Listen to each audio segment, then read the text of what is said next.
Hello and welcome to the Everything in Between podcast. This is the Overwatch only podcast. Sorry, Daniel, and I'm your usual host, Joe Scornbrace, and I'm joined here by my usual co-host, Tony.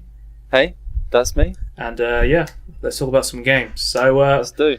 I'm just gonna start off by saying, Tony, you've only been playing Space Engineers this week, haven't you? Well, if I look at my activity, I've played too much Space Engineers yet again. What? How many hours are we at now on Space Engineers? 625. Wow. It was less than 600 2 weeks ago, basically. Because I always play like a bunch of games, and I just change every week, and then when I find something I like, I'll play it for a while. But you just seem to play like one or two different games and switch between them. I'm in full Peter mode at the moment, so I'm just What's full Peter mode? I've got a goal in sight. I'm never going to reach it, but I'm going to keep going. No deadlines. The last Space Engineers update sucked, guys, but this one's going to be great. Oh, dear. Let's hope so. So, we can talk about Dyer.io, because I know we both played this, Tony. We did. It was great fun. So you know those Slither.io clickbait videos where it's like a really basic game and it's really shit? It's snake. Dyer.io is actually pretty good. I saw someone playing this on stream and I decided to check it out, but it's actually a really advanced like tank survival game where you go around shooting other tanks, but you also upgrade your tank. It's like different like trees, different like directions you can go in, like what upgrades you choose. Yeah, you choose upgrades, and then you can upgrade your tank to different like gun types. So there's one. Don't choose the shit one. Yeah, don't go down the shit path like me and get the triple cannon and miss everything. But I think both of our strategies where we were like scavengers. Yeah. We always we like put the same health and movement speed and trying to avoid everyone and try and you get XP by killing the little balls. I think we then later realised that if you get the body damage, you can scavenge like a lot easier by just slamming yourself into the balls. And I was reading the wiki for this, and I was amazed at how much depth this game actually had. Because if you if you get to level 30 without picking any upgrades, you become like a melee class where you want to put points into body damage and just fly into the other tanks. I just say I witnessed one of these melee classes and I got insta killed as soon as they found me. Yeah, they seem really strong. I think Blizzard needs to come and balance these classes in Dyer.io.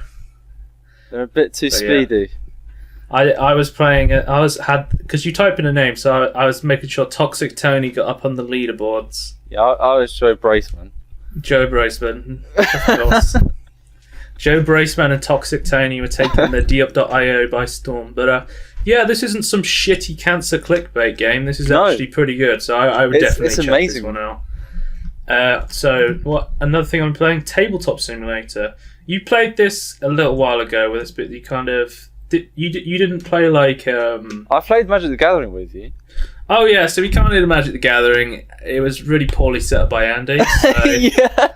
Because we're basic, when in like real Magic, you buy boosters and then you or you buy a core and then you like change it up with boosters. Is what you generally start doing. Well, when you go to an event, you can have a booster tournament where you all get boosters, and then you have to build your own deck on the spot.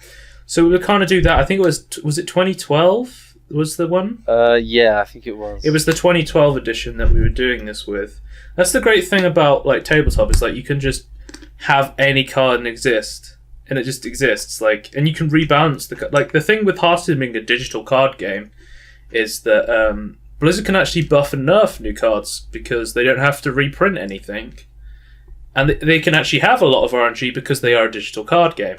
And speaking of Hearthstone, I will be talking about the new hero in Hearthstone because we will be talking about Twitch Prime because Twitchcon was Twitchcon in San Diego. It's the last day today. It's like a 2-day event, 2 or 3 day event where Twitch streams get along, and there was a big announcements coming out of TwitchCon from Amazon. So we're talking about that a bit later. But back to Tabletop Simulator.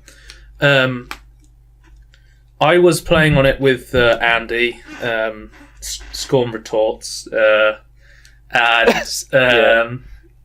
I don't know if I've ever mentioned Martin before on this podcast, but I'll mention his name now. The notorious Gorlak16. Yeah. But we were playing a game called Guns and Cash, and because Andy had basically got some more board games, and got them on Tabletop Simulator. The great thing about this is if you've never played the board game before, you can just try it out on Tabletop Simulator. And we really enjoyed this Guns and Cash game. Well, basically, it's kind of like... Because me and Andy are huge Payday the Heist fans, or used to be before the microtransaction bullshit, and we kind of stopped playing the game. But yeah, it's kind of like heisting the game. So what you do is you're all like gangsters, and you're robbing a bank. So you have cards in the middle that are loot. And then every round, you have to choose to point your gun at someone and shoot them. And you have cards that are blanks or bullets, right.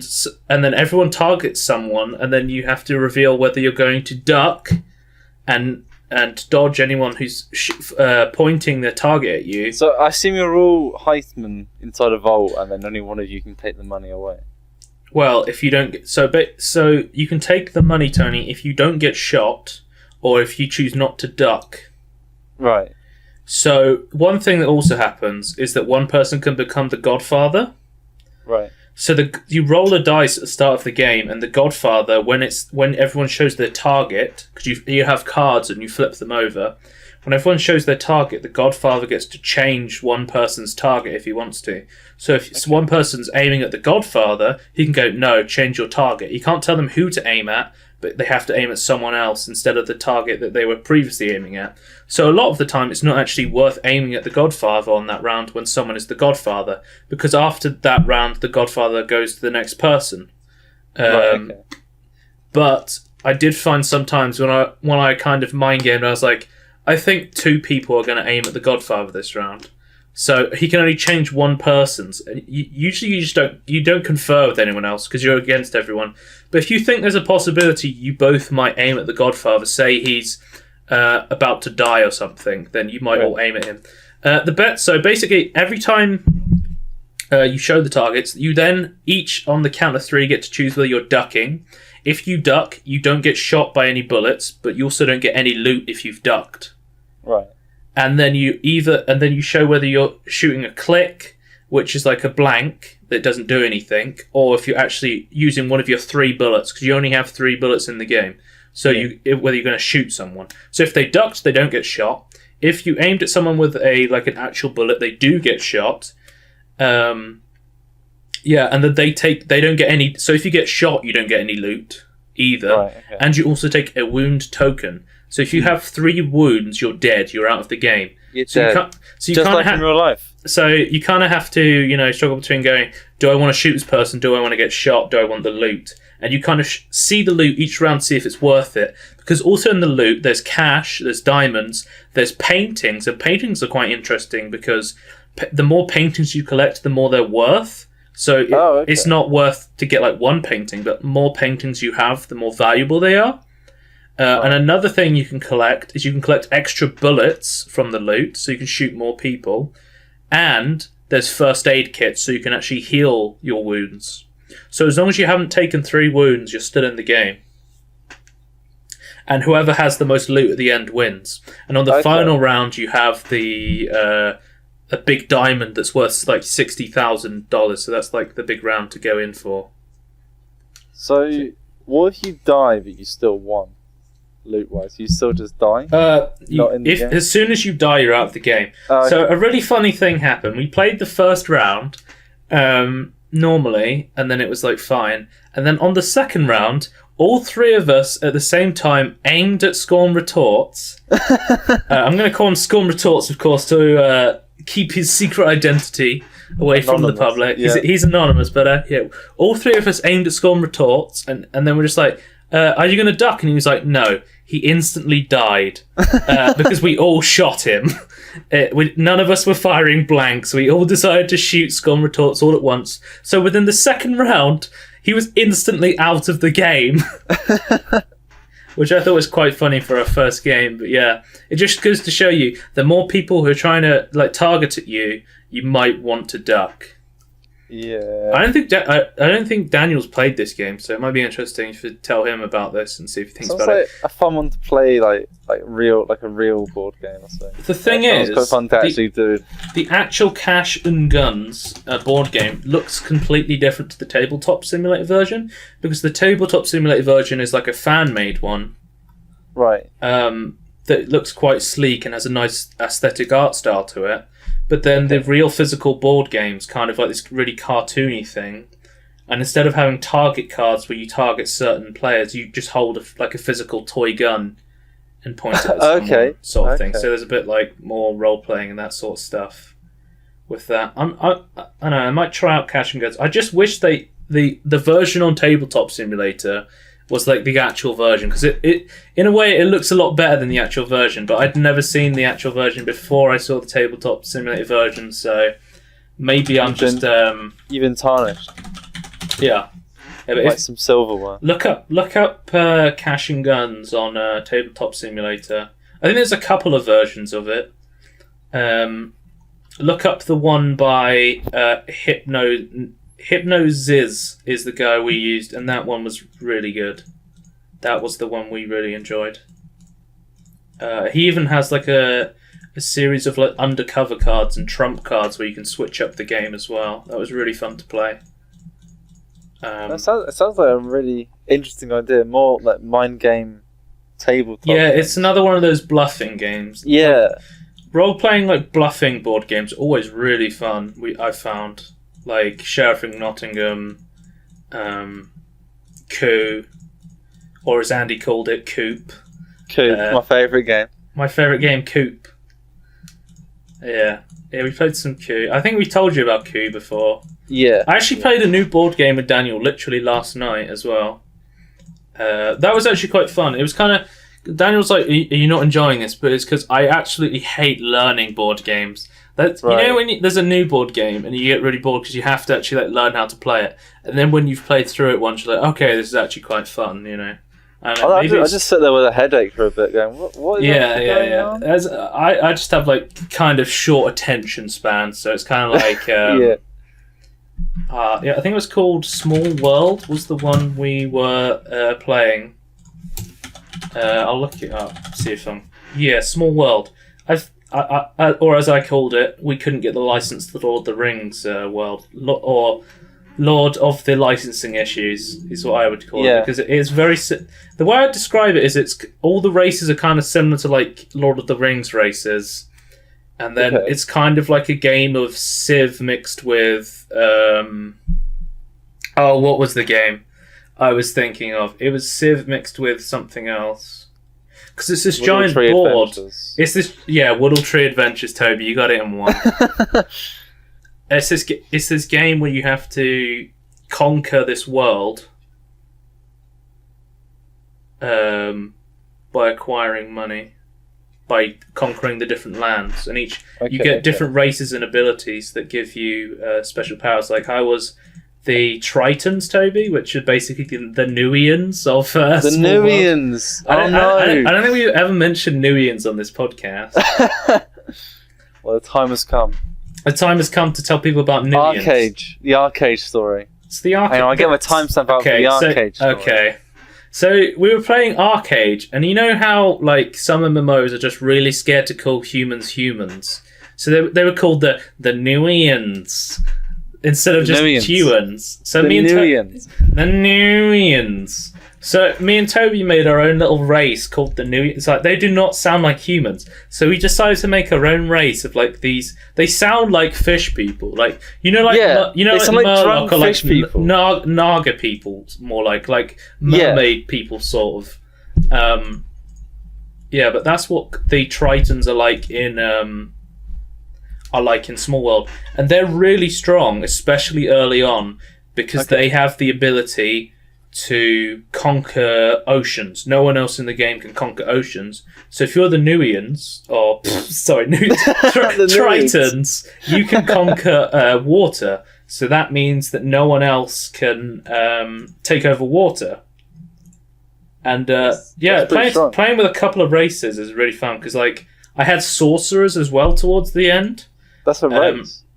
Yeah, sorcerers are like, they're a race, and basically what their special ability is, if you have a sorcerer next to one of your opponent and he only has one of his troops on that tile, you convert them to a sorcerer. So they Warlord all the way back. That's what Dan was like. He was like, Warlord. Well, I had the sorcerers, but yeah, I Warlord Dan on Small World. It's actually quite fun. I'd love to play it again. It's just one of those. It's not like a beginner board game it sounds really interesting though. Is it? It sounds very similar to Risk in like some of the mechanics. I've never played Risk, so it might be. I've heard people like Risk. It sounds similar. Like it's not exactly the same. Sounds of it, but like you put stuff on tiles. It's definitely more like fantasy, sort of thing. Isn't Risk like World War sort of thing? Oh no, you can get all the sorts of ones. The one I played was like in the future. Oh, okay. You can get like Game of Thrones stuff, Lord of the Rings stuff, Star Wars, Risk. I mean, it's all in a way though. It's all just like changing like the board design, like making different terrains. Really, it's all like the same game. Yeah, I can't remember what I was thinking of. I was thinking of another game that it was like, but it's kind of like Civ. It's vibe, where you go around conquering things. And I was thinking it was like another board game, but I cannot remember for the life of me the board game I was thinking of yesterday. But yeah, I beat Daniel by 1 gold yesterday, so screw you, Daniel. 1 gold. I mean, I could probably talk about Tabletop Simulator all podcast, because I also played another game where you have to build robots. I'll see if I can find... Oh, is that when you played with Scrum of Tots as well? Yeah, we played it. Andy played it with Michael before. Yeah. And I played it with him and Andy next time, because he apparently knew what was going on. So I was like, "Oh, Andy, show me how to play this game." And the second time he's like, "Oh, I don't remember anything. We're gonna have to learn it all again." Okay. I'm just going to look this up because I can probably find all I know is there's like Michael had like auto lock on missiles and wrecked Andy for a while until his missiles were destroyed. Andy had heat-seeking missiles, so basically you rolled the dice to see which part of the robot you hit. Yeah. But I had a stealth field on mine, so it basically negated his heat-seeking missiles sort of thing, which was pretty cool. I'll have to see if I can find that.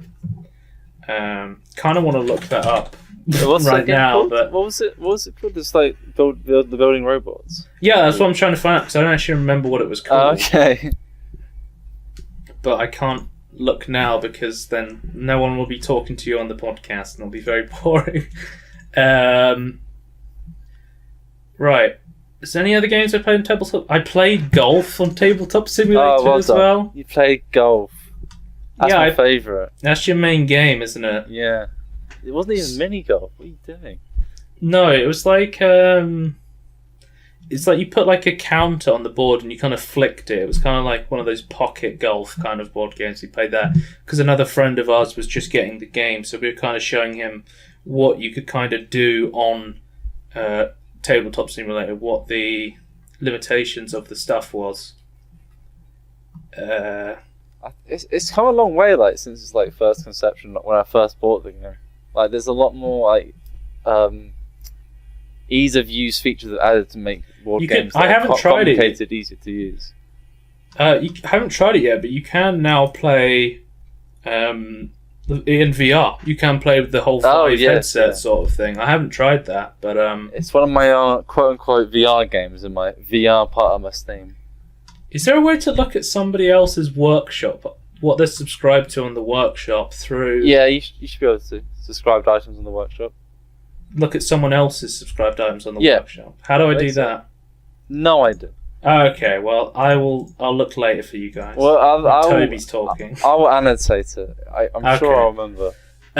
So, yeah, that was Tabletop Simulator. I also played Bioshock Remastered, because I've played through the original Bioshock series, Bioshock 1, Bioshock 2, and Infinite, and I thought it was always a really good series. And now they've, for all the original owners of the Bioshock 1 and 2, you get the remastered edition for free. So I thought, well, that's a game series I haven't played in a long time. I'll replay through that, see what the remastered edition's like.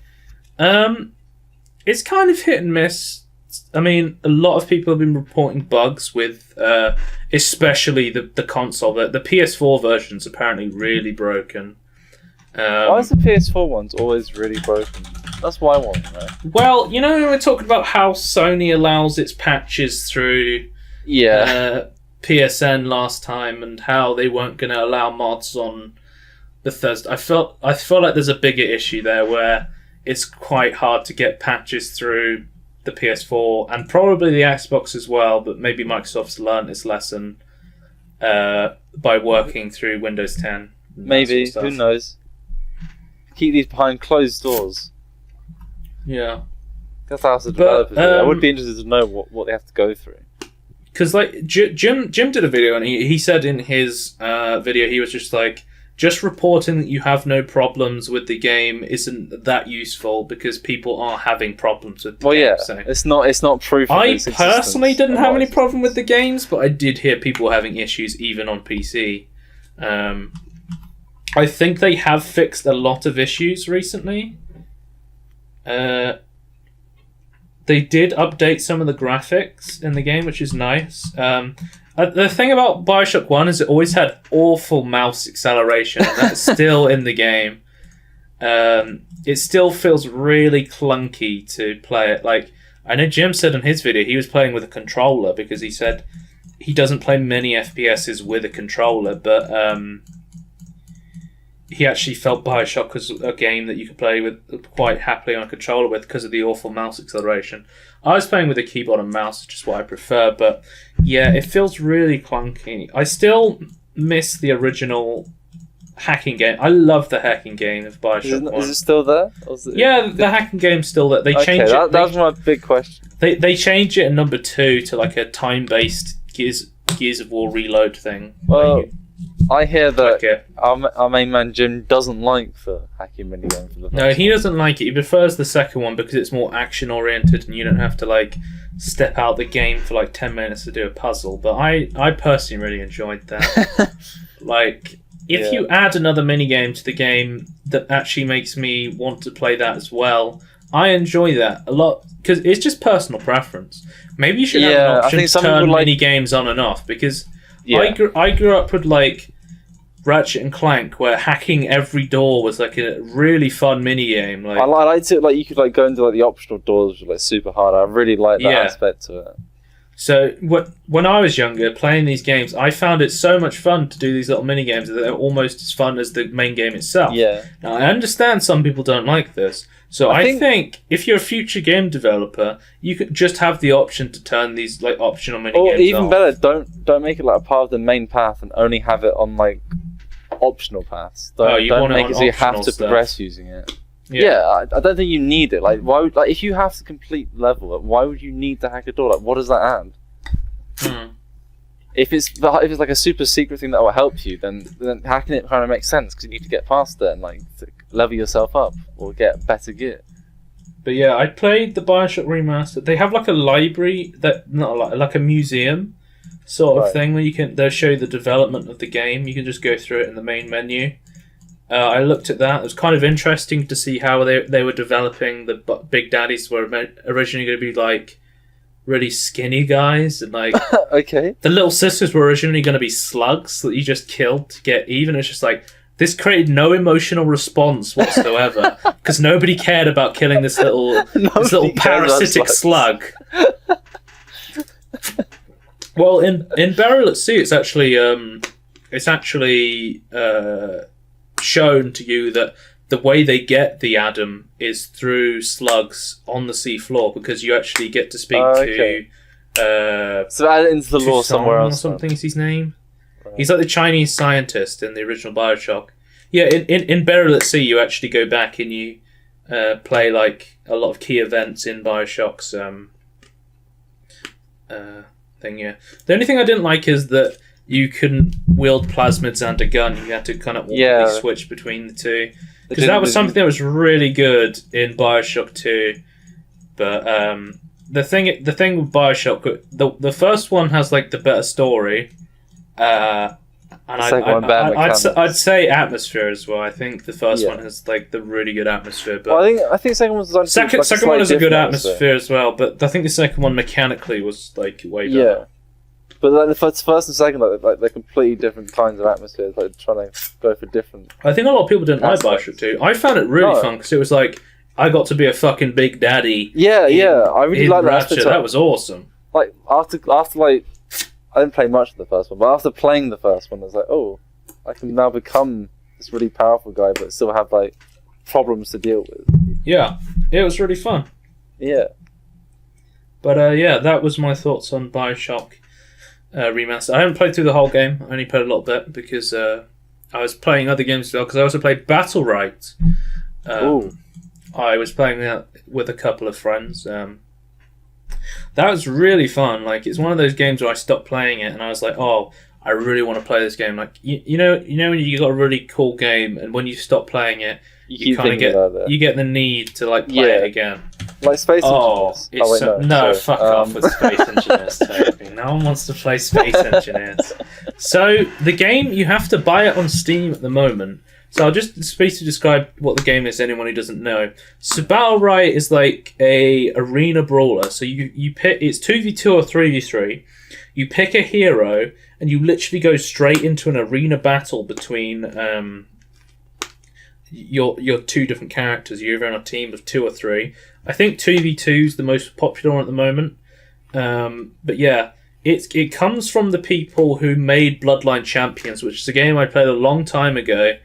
That kind of it was popular, but it kind of lost a lot of interest when they added some sort of like rune system to the game and added a lot of like out of game progression that was kind of unfair. But they said we've learnt from our mistakes. They don't own the like rights to Bloodline Champions, so they made this new Battlenet game. It reminds me a lot of like WoW Arena when it was good. Back when it was good, back in the day. You come on mounts.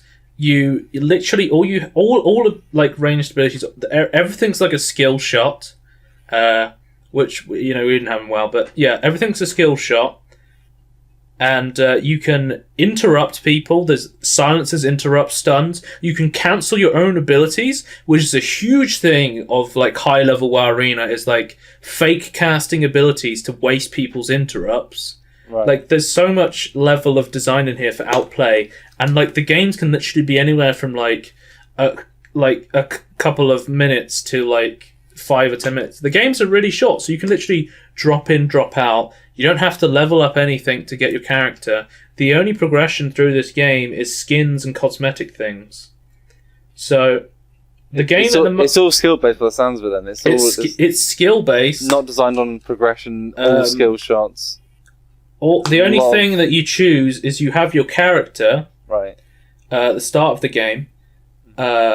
You want energy so you can use your special ability and full energy to use your ultimate ability. Right. Energy is gained by hitting your opponent, or the orbs spawn around the arena, which you can pick up each game, which resets every round. So every round you basically start fresh. Right. There's no like power. There's no like snowballing from previous rounds. Every round is completely different. The only thing that carries over from the previous round is that you choose a trait at the beginning of each round, kind of like similar to the talent system in Heroes of the Storm. So every time you get to choose a unique trait, and then you keep that passive or ability that it gives you. I think they're all passives to your abilities. It's not activatable talents, but every time you get to choose what you're going to do. Sometimes you want to choose like the same abilities, the strongest ones, or you can go, actually, this time I'm getting dicked on, I might need more defensive abilities. And it's kind of like even though you're playing the same character over and over again, sometimes you kind of change up the way you play them, who you're playing with, and how you do the traits, sort of thing.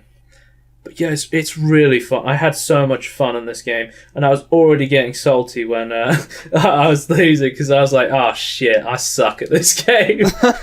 I think it's going to be a game that has an insanely high skill cap, and that's going to take getting a lot of used to. The learning wall. Yeah, I've played a lot of games like this. Like I played WoW Arena. It reminds me the actual like what 2v2, 3v3 gameplay reminds me of like a high level League or Dota fight going on, but you don't have to do any of the bullshit farming or getting items. Literally just drop in, do a couple of battles, go up, go down. There's already a competitive ladder system. Every time you win, you go up. Every time you lose, you go down.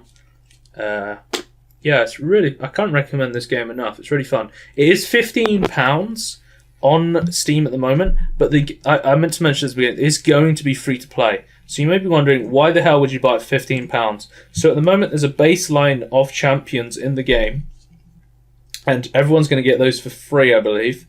And then as the game's developed, they're going to add more characters, which you have to buy the in-game currency. Anyone who buys the game now on early access gets every character that's going to be released in the future for free. So you're basically buying like the Smite pack. Yeah, I think there's a pack in Smite where you can just buy every character and every character think that's every going to release. Every high-res game has like a pack where you just basically buy it like a normal game. Yeah, I think it's really. I really like that. Yeah, because people are going to want to play free to play. They're going to want to. Yeah, absolutely. They're going to want to grind, get the characters, not spend any money in the game. But some people are like, you know what? I'd kind of just pay the price for the game. It's a good game, and then I could just play it like it is. I tend to do that. So I just want to buy the game, really. I think a good piece of advice for if you are playing a free-to-play game, spend about as much money on the game as you would purchase the game for. Yeah. To make it an enjoyable experience. That's always like a good ballpark figure to go for. Yeah. But yeah, Battle Right's really fun. I was playing that with some friends, 2v2. I haven't played 3v3 yet, actually, but I heard it's an absolute clusterfuck. So, because that's going to require a lot of skill and a lot of coordination. Because in in WoW, it was like 3v3 was like the big one where that's the one everyone played because you had like 2 DPS and a healer, and you had to have a lot of coordination. I think in 2v2 in Battle Right as well, you can get away with having 2 DPS. Some of the healers are quite strong. Like there was a healer character that I was playing against that I thought was really strong. Like I've forgotten her name, but she basically like kind of plays the game for herself. What? AI. No, it's not AI. it's Skynet. I'm looking at characters now. Paloma's a bit bullshit at the moment. She feels really frustrating to play against, but we'll see if how they kind of rebalance the game and fix that. But yeah, that was everything I've been playing this week. I've been talking for a really fucking long time. But yeah, something else that happened this week. Do you remember we were talking about Clustertruck last week, Tony? I did remember this, yes.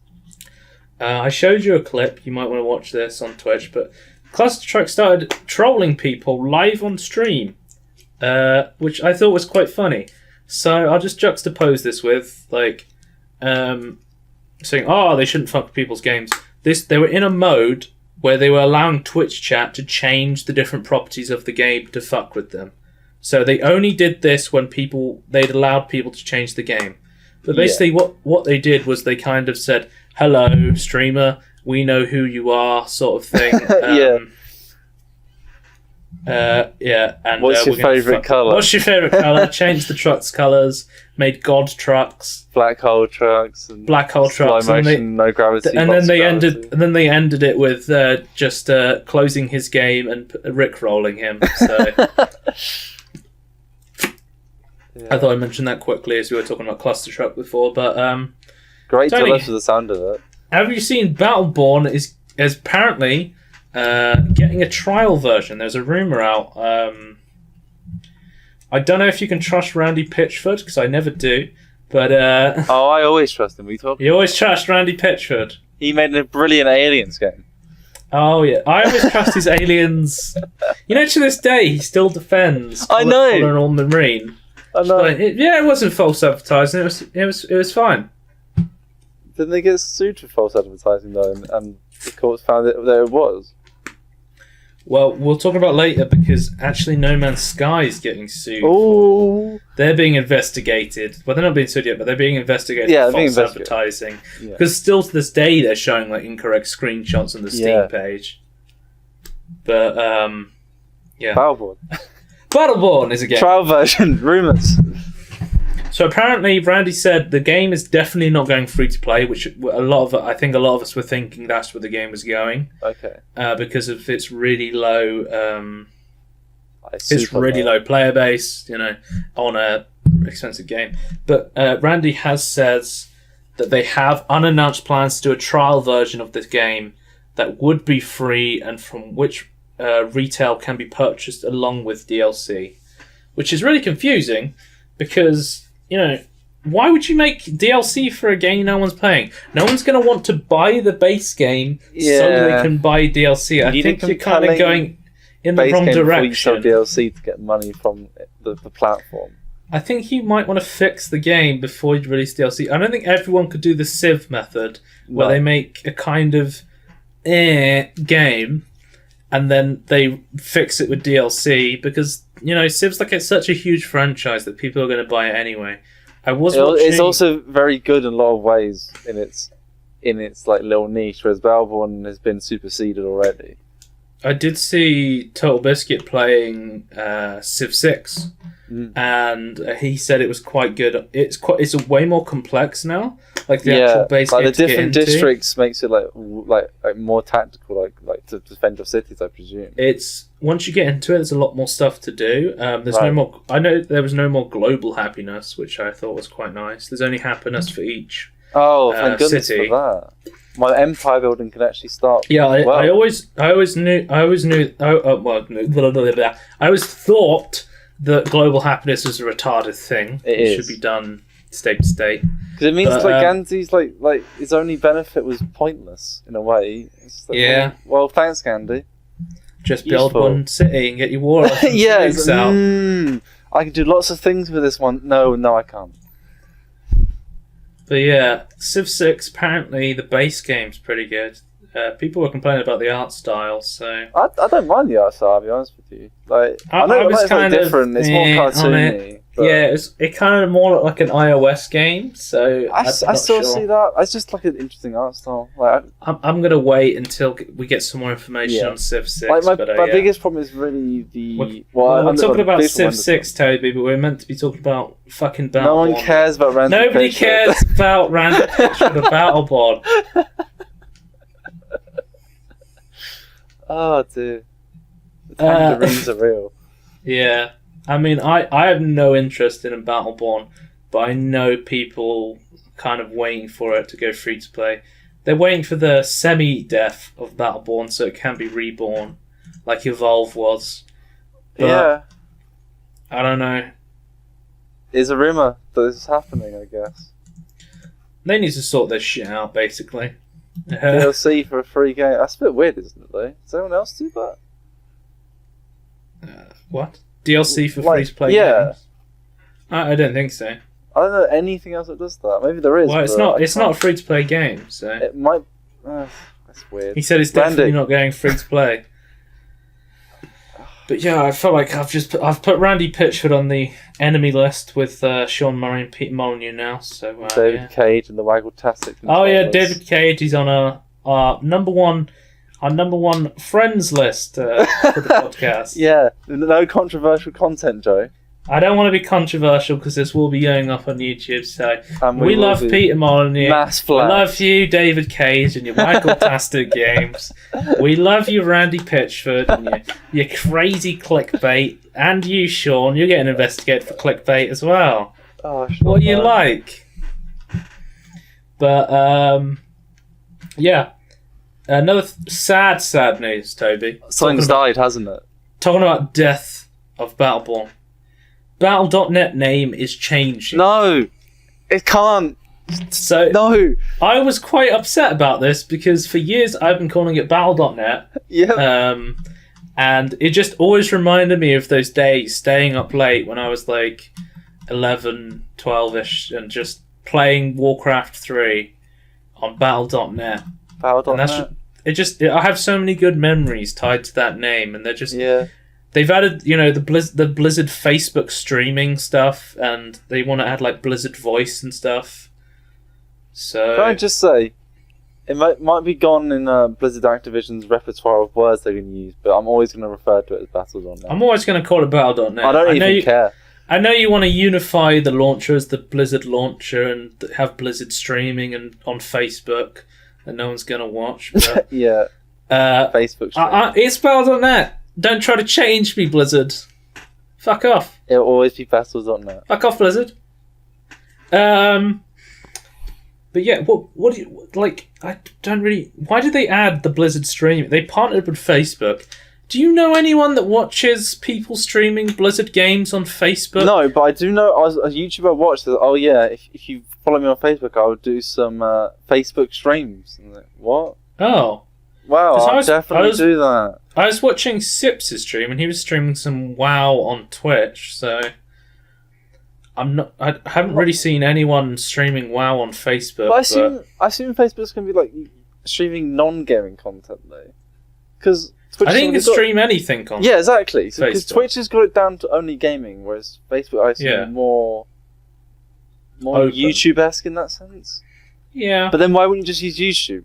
I was watching someone on YouTube saying, I'm going to stream on Facebook. I don't think we're the target demographic for Blizzard stream, because I think a lot of people do use Facebook. I know it's quite a popular service. Yeah, but for streaming though, I can't see the people who do use it to use streaming. There are like some people who will play like FIFA, or like they'll play on their Xbox and they'll go on Facebook and not really interact with any other sort of gaming stuff. But they might see like, I don't know. I feel like someone like KSI, you know that guy. He might. Oh, yeah, I feel like he'd be a kind of person who'd stream on Facebook or something like that. Yeah. You know, so, like those FIFA unpacking videos. I feel like that's prime Facebook streaming material. You mean FIFA and strip FIFA, Jay? Strip FIFA? Okay. I don't know Have you not seen that? Right. Another thing is, why would you? I don't watch them, but why would you Blizzard Voice? I mean, we have so many voice chat services these days. Do we really need another voice chat? I mean, will this be integrated on like consoles, or have the console things already got stuff? Consoles already have that stuff. We've had Xbox Live for years. They have the Sony voice chat stuff. I don't open my Battle.net launcher and go, I'm going to call someone and talk to them. Like, what the hell? It's going to be like Steam calling as well.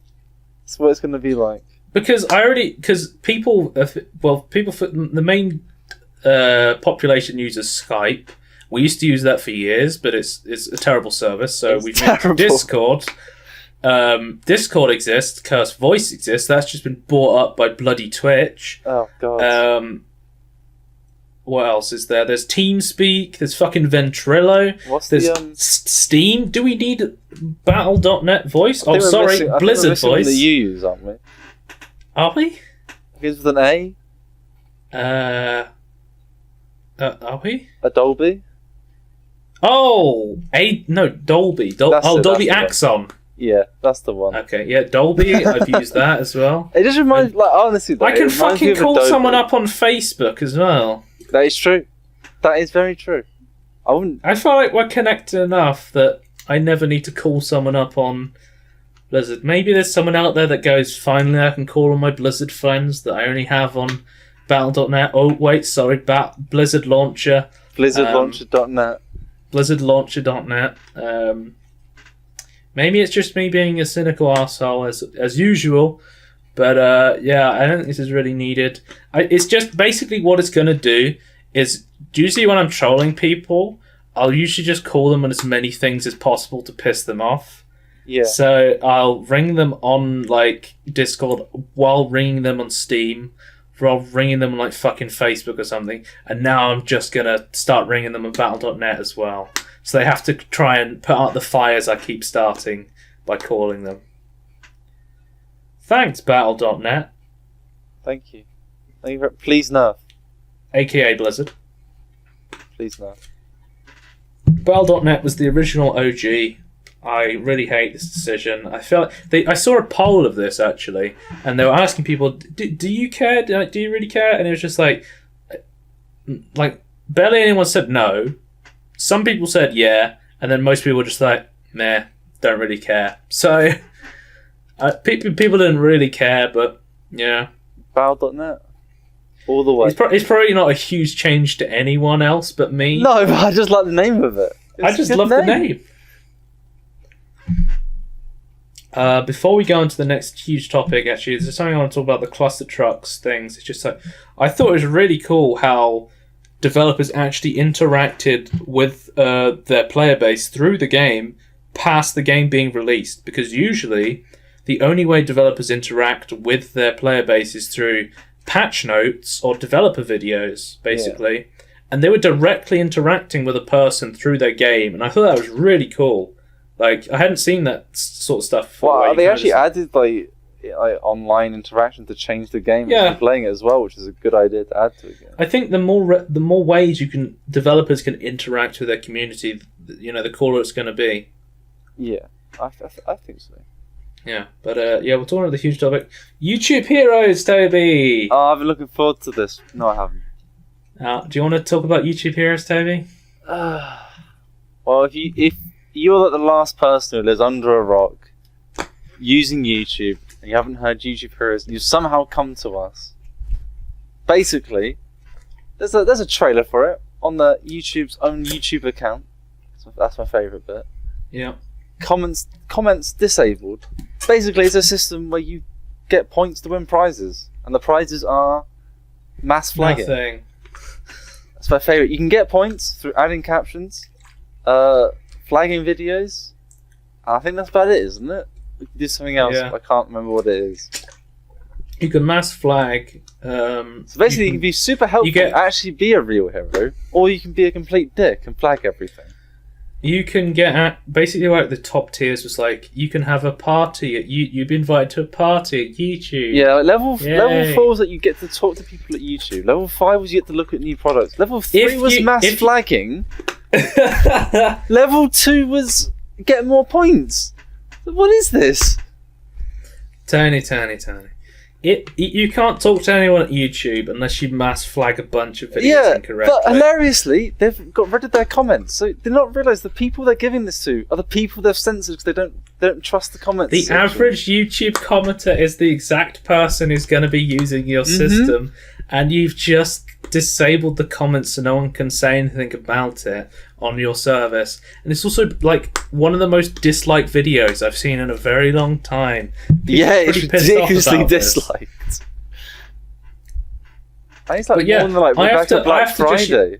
I have to just go and fucking mass flag a bunch of videos so I can actually talk to someone at YouTube. This is how ridiculous it's become. On a serious note though, like the premise of this idea is a good idea. Yeah.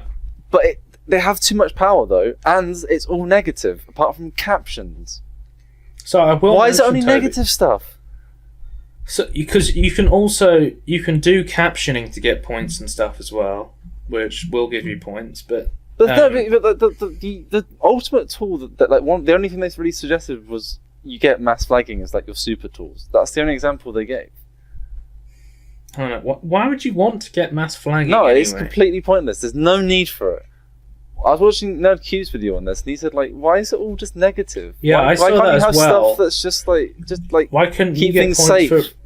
You could protect videos that you knew didn't have copyright content on it. Have like an opposite to flagging, so like people can flag it, unflag it, and that would make way more sense. Like make it positive and negative for the content creators. Because at the moment you're just like giving more hurdles to the content creators.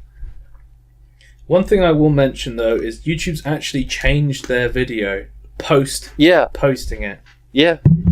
They've actually changed only YouTube has this power where they can upload a video replacing an old video but keeping all the old statistics.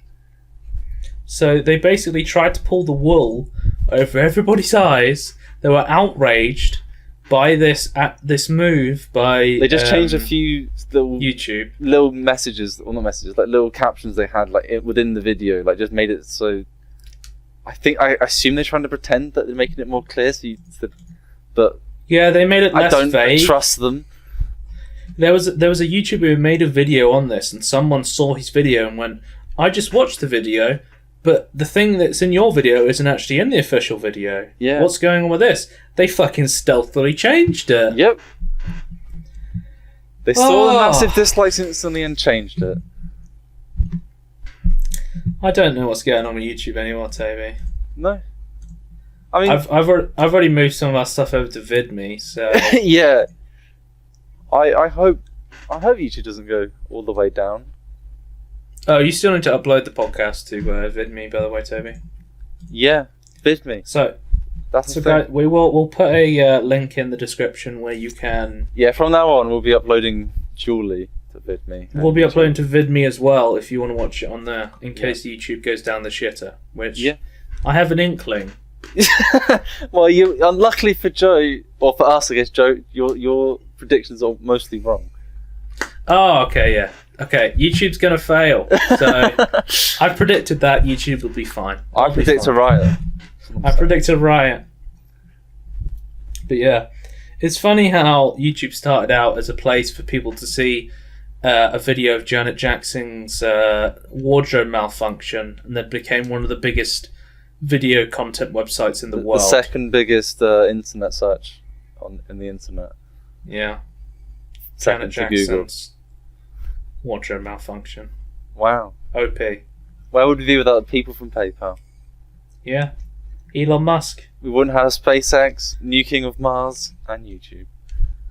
As crazy as Elon Musk is, I think he has a good heart. He's just trying to do, stuff. I wouldn't say a good heart, just has an interesting heart where he's trying to do good ideas. Heart.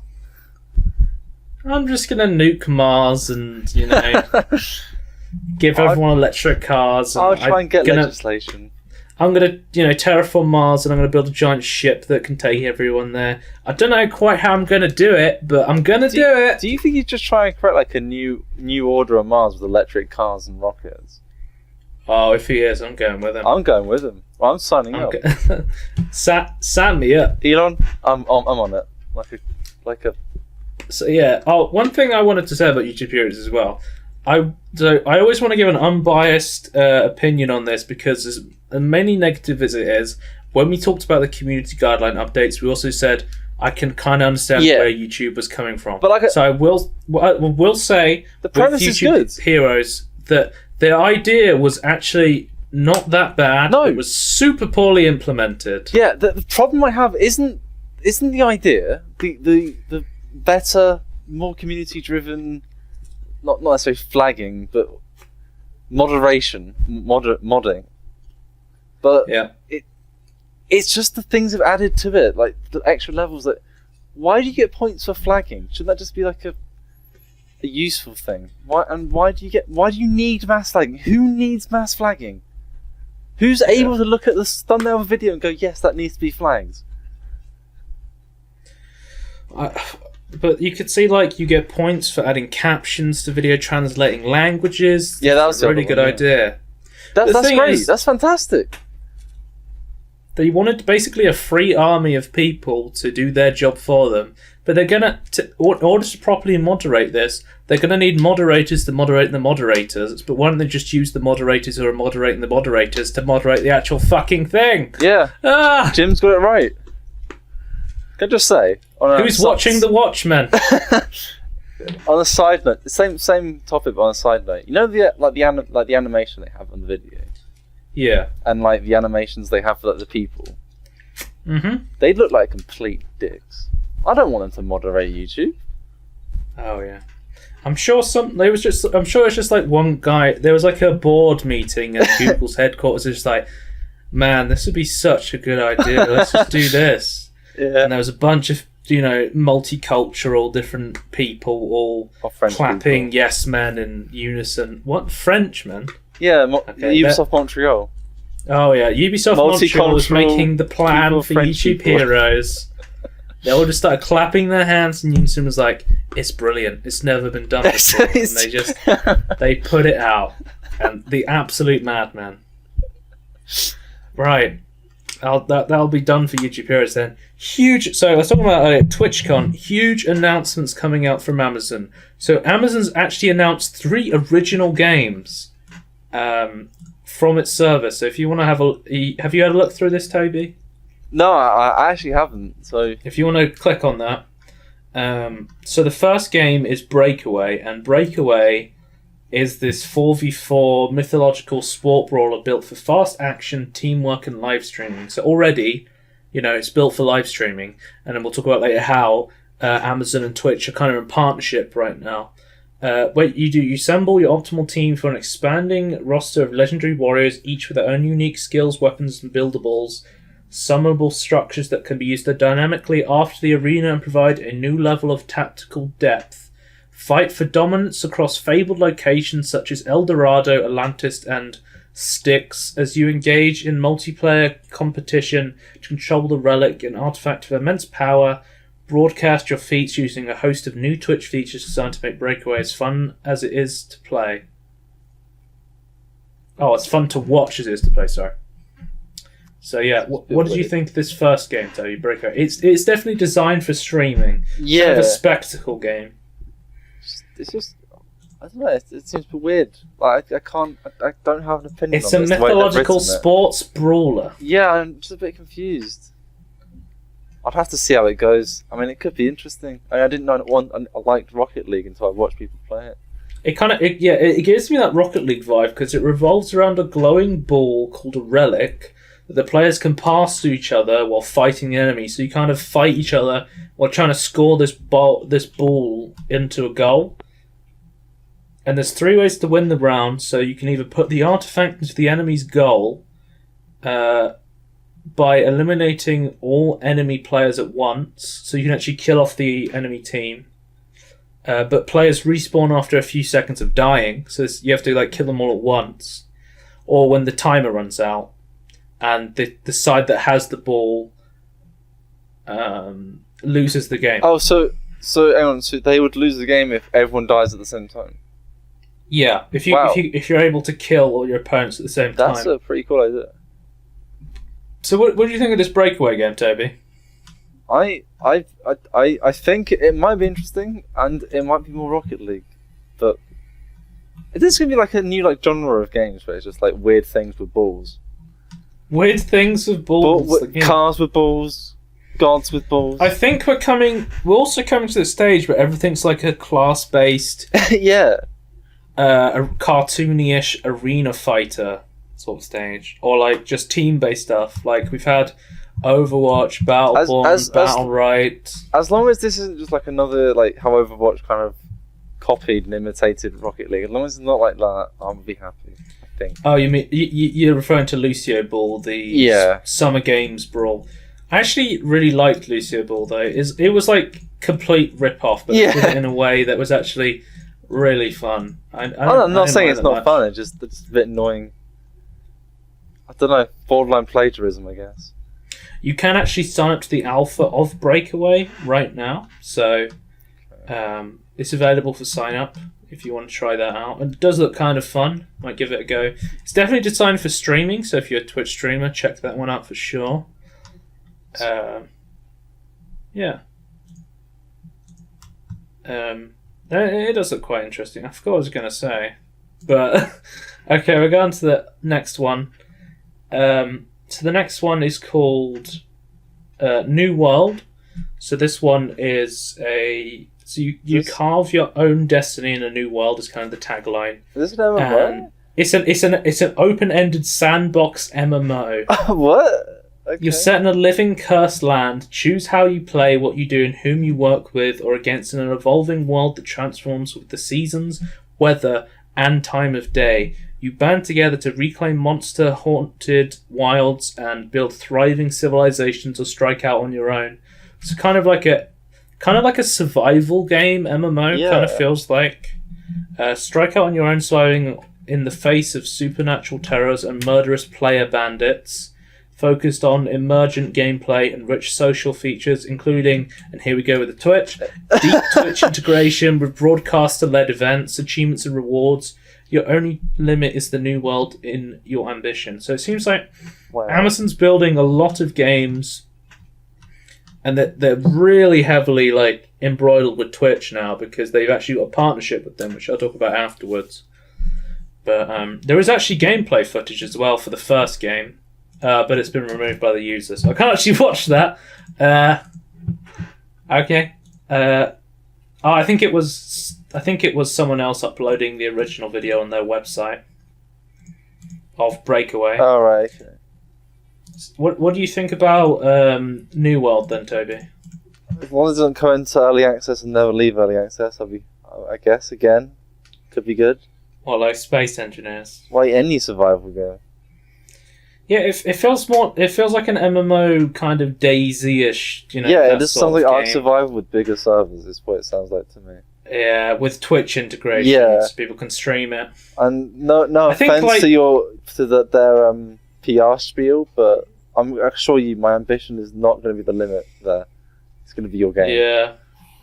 Your game's going to be the limit. Yeah. People break games with their high ambitions. And yeah.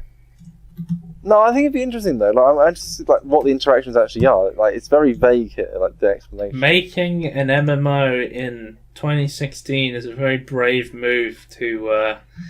I guess the banking on the fact it's like so different that. I feel like they've used the word MMO incorrectly because they just think it means any game with a lot of people in it. Yeah, it's not what it means When anymore. that's what it kind of first meant. But Yeah, it's now evolved into like MMORPG is kind of just an MMO now. Like yeah. I don't know, it's just gonna have I'm guessing big servers then in a kind of a big survival that's game. what I'm imagining. I'm just really interested in what the interactions are, like how you can band Like together. New World sounds cool, the actual description kind of, but you I actually could have just to see be how fair it works though. out. That almost could be Minecraft. Let's be honest here. That could be the Yeah. explanation for Minecraft. I have no idea what the game looks like, but there is like a teaser image of like a mythological helmet on a person. So it's apparently based in the 17th century sort of style, Okay. supernatural theme. So Yeah, it's the monsters that interacting with monsters like this, like the theme that I would want to see and that I'm quite interested in. And I yeah. quite like the seasons, weather, and time of day. That sounds pretty cool as well. So the final game is Crucible. So Crucible is a survival-based game in an alien world. Another survival game by Where you play Randy Pitchford. Randy Pitchford and Pete Molyneux, and you have to try and make the worst game possible and sell it to us. Using vertical slices and waggle-tastic controllers. Players can choose and customize various heroes, form alliances, and betray others. It's another survival game by the sounds of it. It seems like Amazon wants to make one game where they just want to make a bunch of like team-based games and betrayal games that can be streamed on Twitch. I just feel like, A, they want it to be streamed on Twitch, and B, they're just going, well, let's take all these popular games out at the moment, and let's just try and make them our own variant. Toby, the game contains dynamic events. Oh my god. Doesn't everything contain dynamic events? But it sounds like the host Twitch live streamers can control these events in which viewers participate in while the game unfolds. So maybe some like dungeon. Remember Twitch plays Pokemon? Yeah, I remember that. Does anyone else remember that? Because I reckon that died out pretty eventually as well. There was a lot more of those. So it was like Twitch plays. Yeah, I know. There was Twitch plays Dark Souls, Toby. Oh god. I don't remember if they beat that game. Twitch plays Hearthstone. What was that game? Dungeon. What was that one where one person controlled the dungeon? Oh, and other Dungeon people Land. fought in it. Dungeon Land. Kind of.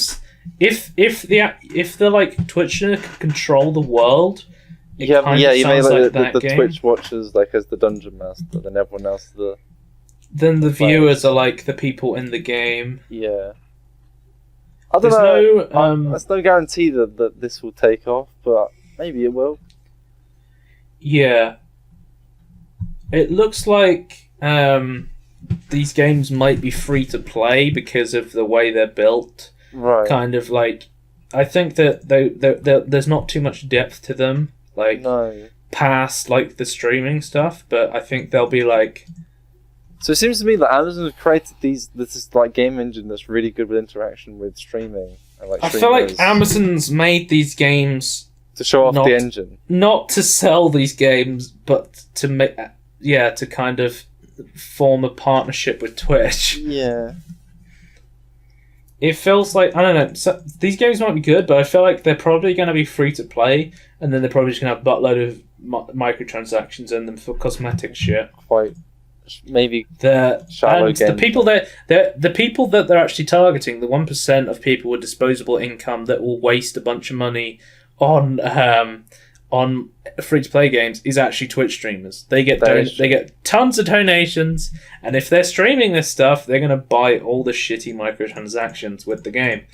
So I feel like Amazon, good market decision there. Yeah, you've decided to make them stream your game so they get more money, and they'll also spend their money on your game. That's pretty good. Yeah. That's pretty good. Well done. So yeah, those are the games that were announced at TwitchCon. So the next big announcement that came out of TwitchCon was Twitch Prime. So if you don't know about this yet, Amazon has the Amazon Prime feature where you can basically pay for a subscription to Amazon and you get free next day delivery. You get access to their streaming service, which has a bunch of like films and TV shows on it. And they've actually, I think they also have like songs you can listen to. They have like ad-free access to a music library as well with that subscription. But now they've teamed up with Twitch, and now you get what's called Twitch Prime. So they used to be on Twitch, what was called Twitch Turbo, which basically gave you, which was like a subscription thing that gave you ad-free viewing, which I think most people use ad block these days. So that's kind of like an extra. That's kind of like a thing where I think that was more like Twitch realizing that everyone's using ad blocker, so they kind of are going to make money through a subscription rather than through showing ads. Yeah. Also, but with Twitch Prime, you get early access to these Amazon games, sort of thing. You can get bonus in-game loot. So there was a brand new hero in Hearthstone for Priest, which I haven't actually played yet, even though I have it, because I'm not playing Priest on that game because there's no point. Because where will I ever play Priest? Because they're absolutely awful and not worth playing. But when they're OP and the sword of OPness changes hands. When they hand the sword over to the Priest, there's Tyrande, the new Night Elf hero for Priest. He's actually one of the first features for... it's actually some of the bonus game loot you have for having this Twitch Prime thing. There's like skins and Smite. You also get discounts on pre-orders of box copies of games. So for people who buy their Xbox One games or PS4 games off Amazon Prime, you get next day delivery and a discount on this stuff. So that'd be really good for you. Yeah, that'd be pretty good. And you get ad-free viewing, like Twitch Turbo, but you also get a free subscription. So I don't know if you know how the subscription method works on Twitch, Toby. No, not really. I don't read it into it. Yeah, I'll explain it to everyone and you then. Basically, the way Twitch streamers work is they work through kind of a donation-based method. So people can donate usually to them through PayPal, if they have like their PayPal set up. When you get enough consistent viewers, you get a subscription button where viewers can choose to subscribe to you every month, which gives you $5. And then Twitch gets a cut of that, and then a cut goes to the streamer directly. I think it's usually 50-50, so a subscription is around $2.50 for the streamer themselves. And what that will give you when you subscribe, you're directly supporting the streamer.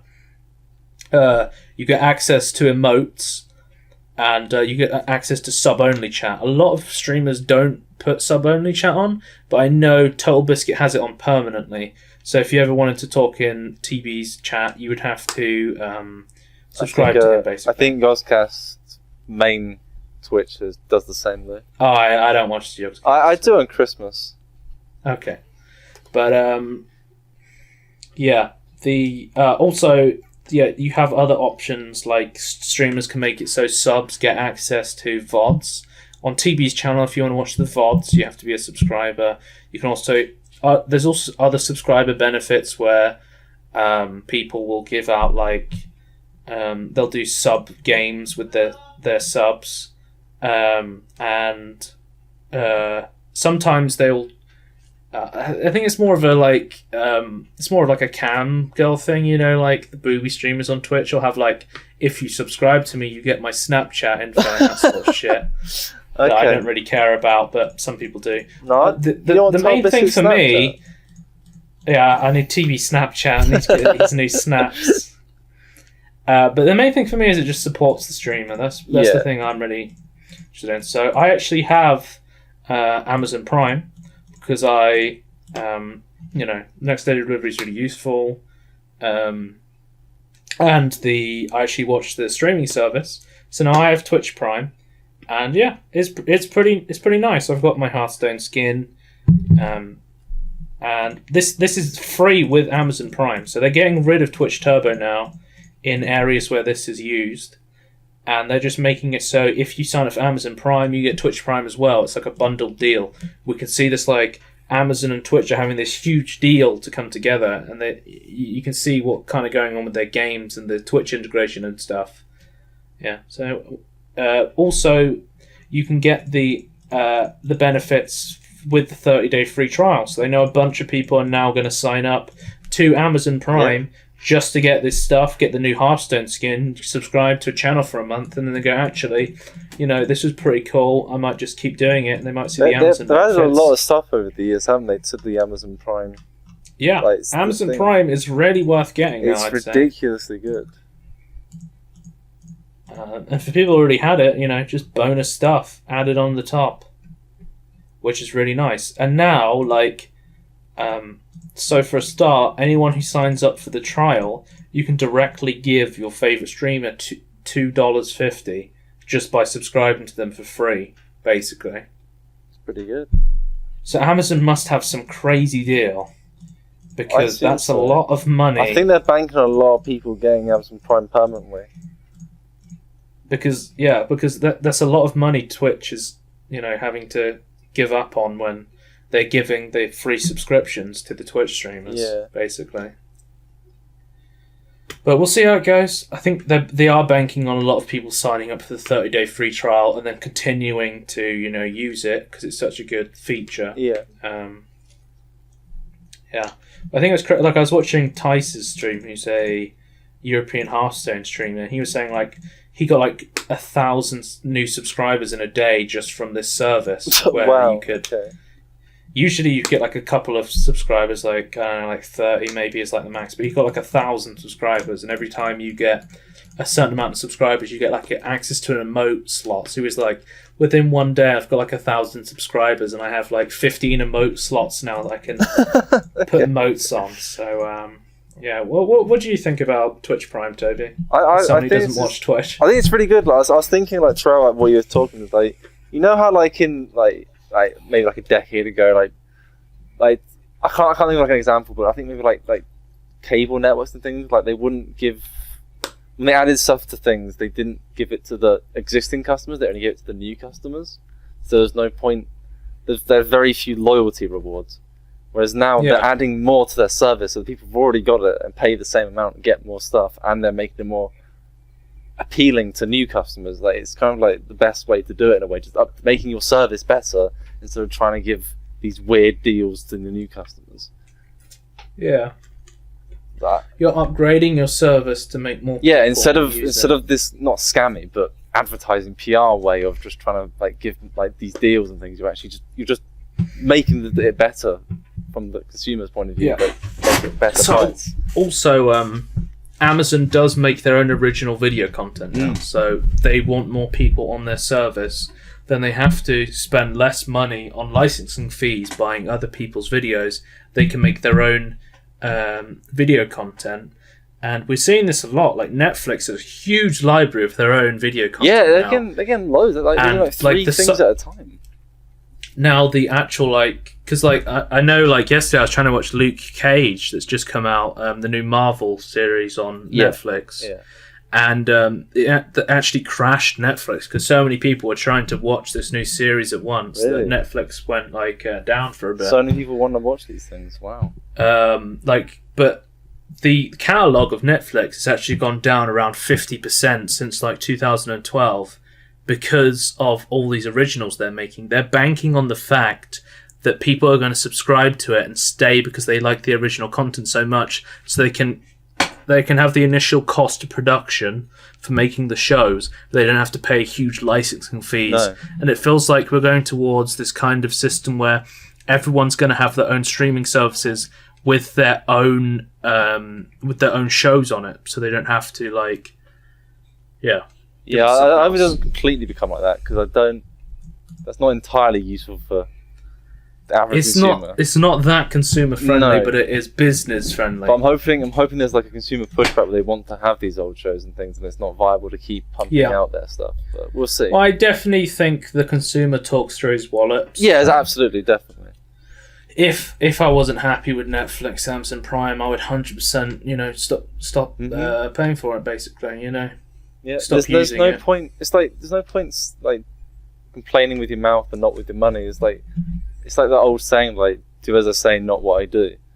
It's like, why? That's just hypocritical then.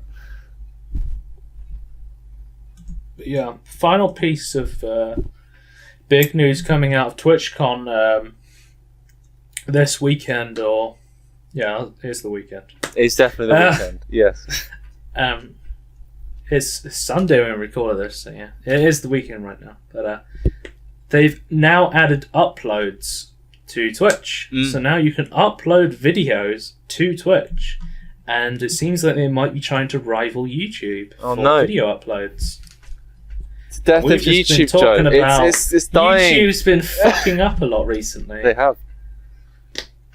But I wouldn't don the tinfoil hats too soon, because Twitch's VOD service has been notoriously awful in the past, so I'm not too hyped for this. And YouTube's also very quick at changing things that people really hate. I know Twitch has been pushing towards this HTML5 player. They did a beta for Turbo users. It's still in the pipeline. Yeah, I think they've 100% moved from HTML5 chat. I think I don't know if they've moved to HTML video yet.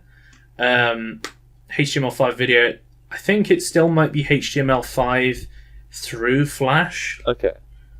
So I know that YouTube's still a lot better for live streaming, but they don't have the numbers. Because I was watching the League of Legends World Championship, and their stream now is like on YouTube is 1080p 60 FPS, and the like video codec is all HTML5, and they have like some of the best video codec in the world, sort of thing. Where I can't remember the name of it. I think they're moving to AV1 soon, where a bunch of these video codec companies have come together to all put their code together to make an open source streaming code now, which is the AV1 codec for the like open media thing, which is like, it doesn't necessarily benefit each company, but it is better for the future and for the internet, sort of thing. Where these kind of companies like YouTube and Netflix are like going to use this stuff. I think it was originally VP9 is the one that YouTube uses. And they were going towards VP10, but it's now kind of this AV1 codec. But if you're interested in codecs of video streaming, then there's a piece of information for you. But I'm sure many of you it's not as interesting as like game codecs from RPGs. No, but big picture is basically. Open source is good because everyone can use it, and they're moving towards a better quality stream. So YouTube streaming has always been a lot better than Twitch. So Twitch is going to have to up their VOD system and their streaming system as well if they want to stay competitive with YouTube. We're going to have a big battle going on, and I think the monopoly for YouTube being only for VODs and Twitch only being for streaming is going to, they're going to have to step up their game because people are getting annoyed at this point. That's going to be really interesting. I'm looking forward to Twitch uploads because competition is always really good because we hate monopolies. Cause so the kind of bad YouTube is going at the moment. Monopolies are bad. But yeah. What would you watch videos on Twitch that people are just uploaded from their computer? I think so. Maybe. I don't know. I think it's more like if they want to capture their stream, I assume, to put it onto Twitch like in the old days. And it was terrible. Yeah, I mean, there's not really. I think it's going to open beta at the moment, but I don't go onto Twitch and go, I want new videos of my favorite Twitch stream. I don't ever watch VODs usually of streamers, and because usually there's a huge amount of people who do watch VODs of streamers though.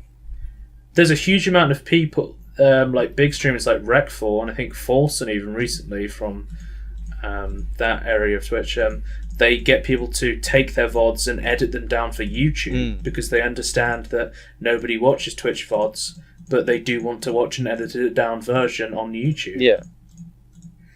It'd be nice to combine them together and, like, onto one platform though, but we'll see if people like how it works. Take to this. But it's a shame YouTube streaming isn't as popular as Twitch because it actually is a superior streaming. It uses way less resources than Twitch social does. features and things though? And there's kind of like a weird live comment system that isn't that good. Not comparable to Twitch chat whatsoever. I know some people hate Twitch chat. No, but it's I quite think funny even to if you read hate sometimes. Twitch, you have to understand the appeal of it. I think. Someone set up like a website where you could watch the YouTube world stream with the Twitch chat next to it. Sort of Okay.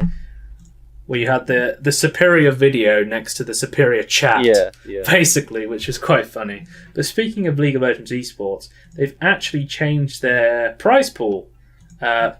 Because notoriously for years and years and years, League's had this exact same prize pool where it's been around $2 million. But now they've seen stuff like the International of Dota where they have crowdsourced prize pools from skin sales. They've actually stepped up their game and gone, actually, we should probably do that. So now they're selling I think it's Championship Z is the skin from this year. There's a Championship skin award. So 25% of sales from Championship Z and the Championship Ward are now actually going to will be added to the world's prize pool. It will directly increase the prize pool of Worlds 2016, which is really cool. Yeah, I think this is definitely a good move. Like, it seems to work for Dota. And yeah, it's gonna put way more interest in supporting skins, esports. Though. I think that's quite a cool idea. Yeah. So the Challenger skin as well is going towards the MSI, which is the Mid-Season Invitational. Okay. This is the tournament in between Worlds where, it's the end of the spring split instead of the summer split, where the best teams in the region compete. And there's a tradition in League esports where whenever a team wins the World Championship, they get skins made after them, basically. And so far, the teams have seen none of that money sort of thing with their own skins. But now, beginning with the winning team from this year's Worlds, they will be sharing 25% of the revenue earned on their skin sales in the launch year of their skins. So, whoever wins this year, when the skins are made from them, in that year that they're launched, they're going to receive 25% of all sales, which is really cool, supporting previous winners with some money. And they're even going back and retroactively supporting past champions like Fnatic, TPA, SKT, Samsung White. They'll also be sharing revenue from the past purchases of those skins with the teams directly and the players, which is really cool. Didn't have to do that. It's pretty good. And they even said with next year they are going to have new and improved digital goods. So starting next year, they'll be introducing even more ways for revenue sharing to be added to teams, with team-branded in-game items, esports promotions, and also improving revenue sharing on summoner icons. So originally, world icons, when you bought it for the team, they got 20%, and they get 30%. And regional league increasing as determined by each league. We believe the potential for revenue is extremely strong for committed teams building strong brands. So, it's pretty good all round, really. Yeah, it's really cool. So they're saying if you buy like a EU LCS icon, the revenue will be split. Like 50% will go to the players as supplemental income, right, on top of their salaries, because with the LCS sort of leagues and the LCK and that sort of stuff, each player has a salary, There's baseline just for being in the LCS. There's whatever the team pays them. There's prize pool winnings, of course. And then there's this new system of revenue where they can give them the skins and the kind of cosmetic things that you can use to directly support your favourite teams, which is really cool. I think it's one thing that was really League's been behind a lot compared to Dota for years with the prize pool sort of thing. It's been exactly the same amount for every year until now, which is really cool. I've been watching it this year. Exciting to see this change, and hopefully this will, make people more excited for it. So, Toby, you're a huge League of Legends fan. Oh, yeah. What do you think of this? Oh, can't wait to watch insert team I really like here and get the skin made of Could them. you name one player? No. I think you could. No, I couldn't. Oh, okay. Not even the most famous player in the world, Faker. Who? Okay. Never mind. It's just some shitter. Okay, I see. Don't worry Some about faker. him. He's not. Just faker. Yeah, he basically just comes up to people and steals their identity. He's a bit of a faker, Faker. You don't need to worry about him, but yeah. I think SKT is going to get a lot of revenue from this for when they fucking worlds for the 15th time. But yeah. What are we talking about next? Toby. No Man's Sky, our favourite game. Yes. It's actually being looked into by the advertising revenue system thing. Yeah. I don't know Organisation. advertising standards. Yeah. Is actually looking into the advertising of No Man's Sky and seeing if it was false advertising. You want to talk about this? Well, as you said earlier, even now they're still using incorrect screenshots on the store page. But it's honestly from the vertical slices they had at E3 and things. It's not in the game. It's just straight up not in the game. Straight out of Compton. No, not quite. But it's not in the game. Right. So, I'm interested to see what they find out though. I'm interested to see what the actual end results are from this investigation. So the ASA, the Advertising Standards Agency, has the power to have advertisements it believes as a breach of its code of conduct withdrawn and prevent them from appearing again. If an advertiser refuses to comply with the ASA's ruling, it can impose sanctions such as asking internet search websites to remove a marketer's paid-for search ads. Sort of thing. So the investigation is going on at the moment, and the ASA has declined to comment further, but one of the complaints revealed details of its response to in a post on Reddit. And I'll just find the Reddit post quickly. So he said on the No Man's Sky, the game subreddit, he receives a response from the ASA agency in the UK with regards to the trailers, screenshots and general information on the Steam store page of No Man's Sky with regards to them being misleading and misrepresenting the actual game. He said he can't speak about other countries, but in the UK, our regulations about providing advertising material that could mislead a consumer in some way, e.g. displaying things that do not in fact exist. Basically, ASA has received a number of complaints about No Man's Sky. And I know we talked about this before, but the UK has massive penalties against they take it super false seriously. Advertising in the UK. So basically, if you're an American, you may not know this, but there's no drug advertisements on UK television, basically. It's basically almost impossible to advertise. We don't know any the names of drugs like you do. Was it in America they have, Valium, I think, is one of the drugs that they give to people to sedate them or something? Why do you need to advertise that? What? Because I think bored housewives take it or something Why like need that. to What? Sure, whatever. Yeah. I don't know, That's the but one. basically, yeah.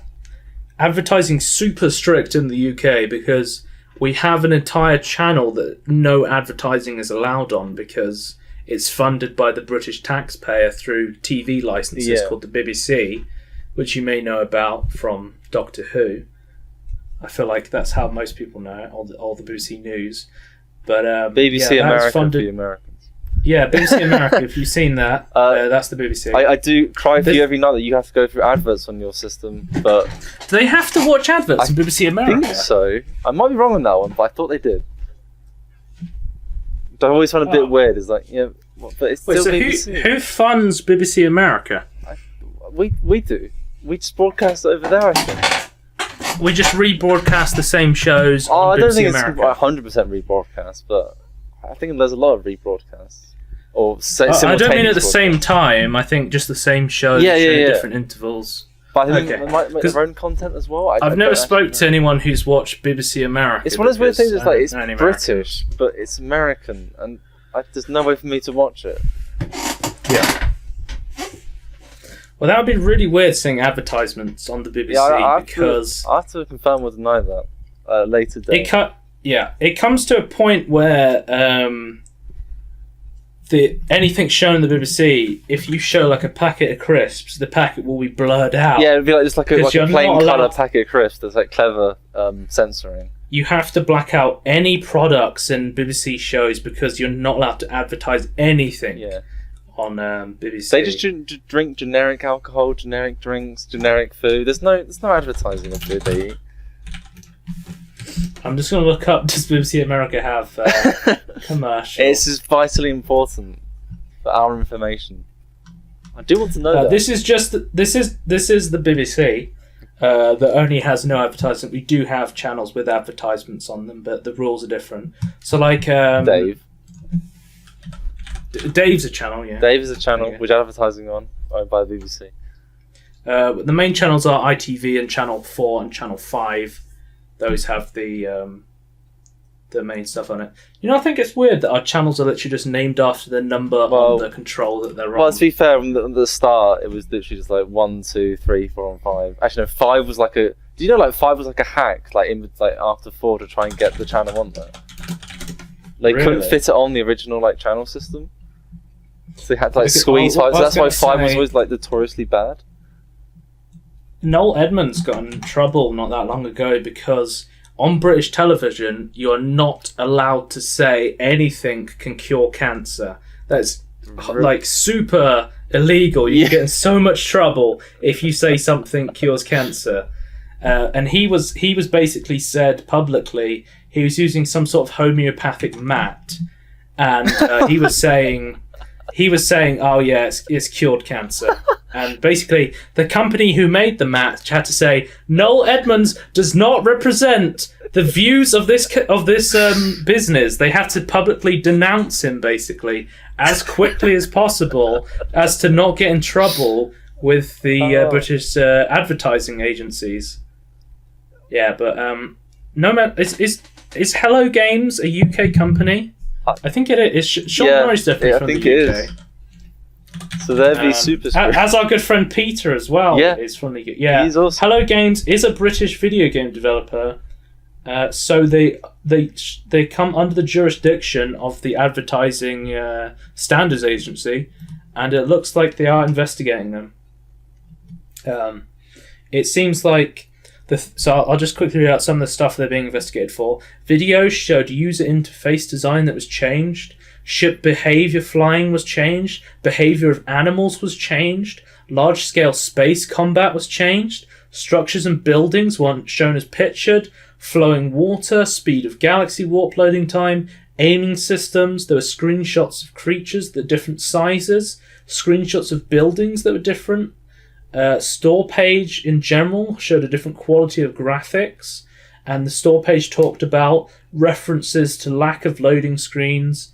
They had references to trade convoys between stars, factions vying over territory, and none of this was in the actual product. Nope. Now, we understand that games go through a development cycle where you can change stuff about the game. You can take the original E3 trailer, you can change the game completely and show it again. We're not complaining about that. That's completely fine. But when you're still using an E3 trailer to advertise a game, there's a big fucking problem with that, because you're using old video and screenshots that don't exist in the game anymore. And that's a huge breach of advertising. And not advertising. It's not true to what's actually being sold. False advertising is a huge thing in the UK, so I think we'll wait to find out what's happening with No Man's Sky. But I think Sean Murray might get in a little bit more trouble. One of the comments on this than just pissing off gamers. One of the comments on this article is spacesuit. Yeah. Was there a spacesuit? Lawsuit, spacesuit. Oh, okay. I thought you said. There's a lovely GIF here. Yeah, the GIF's amazing. Put it in the description of. You remember that scene from The Simpsons where they start the cult with the UFO? Yeah.